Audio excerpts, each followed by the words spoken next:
ஒரு அழகான, அமைதியான, பசுமை நிறைந்த புல்வெளி. வண்ண வண்ண மலர்கள், நீலவானில் மெதுவாக நகரும் வெண்மேகங்கள். அந்த புல்வெளியின் நடுவே ஒரு சின்ன மண் பாதை. அந்த பாதையில் ஒரு சிறிய இரும்பு மெதுவாக ஆனால் உறுதியான நடைப்போக்குடன் நடந்து கொண்டிருந்தது. அதன் பெயர் மிட்டி.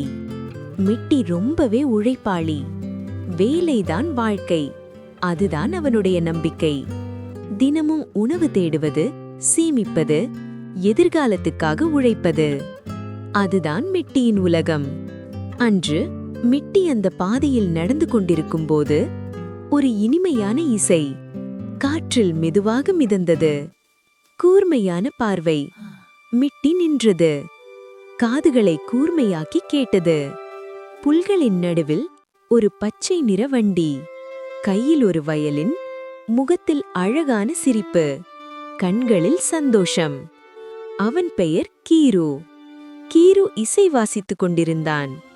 அந்த இசை பறவைகளையும் அமைதியாக்கியது, மலர்களையும் சிரிக்க வைத்தது. மிட்டி சற்று ஆச்சரியமாக கேட்டது. கீரு, இவ்வளவு நேரம் இசை வாசிக்கிறாய், வேலை செய்ய வேண்டாமா? வாழ்க்கைனா வேலை மட்டுமில்ல, சந்தோஷமும் முக்கியம். இந்த இசை எல்லாருக்கும் மகிழ்ச்சி தருது. சந்தோஷம் நல்லதுதான், ஆனா நாளைக்கு சாப்பாடு இல்லைன்னா? கீரு அமைதியாக இசையை நிறுத்தினான். மிட்டி, வாழ்க்கைனா நாளைக்கு கவலைப்பட்டு இன்றைய அழகை மறந்துடக்கூடாது. இந்த காற்று, இந்த மலர்கள், இந்த நட்பு, இதெல்லாம் திரும்ப வருமா? மிட்டி பேசாமல் நின்றது. அந்த இசை, அந்த சூழல், மிட்டியின் மனதுக்குள் ஏதோ மாற ஆரம்பித்தது. அந்த நாளிலிருந்து மிட்டி தினமும் வேலை முடிந்த பிறகு கொஞ்ச நேரம் கீருவின் இசையை கேட்க வந்தது.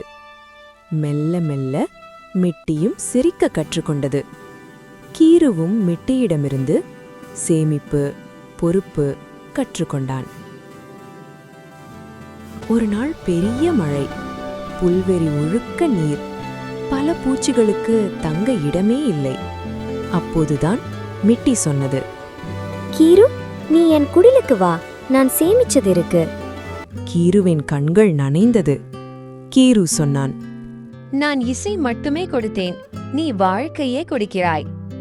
மழை நின்ற பிறகு கீரு ஒரு புதிய பாடலை வாசித்தான். அது நட்பின் பாடல். வேலையும் மகிழ்ச்சியும் இரண்டும் சேர்ந்தார்தான் வாழ்க்கை அழகாகும் என்பதை சொல்லும் பாடல். அந்த புல்வெளியிலிருந்து அந்த இசை இன்று வரை ஒலித்துக் கொண்டே இருக்கிறது. உழைப்பும் அவசியம், மகிழ்ச்சியும் அவசியம். இரண்டும் சேர்ந்தால்தான் வாழ்க்கை முழுமை.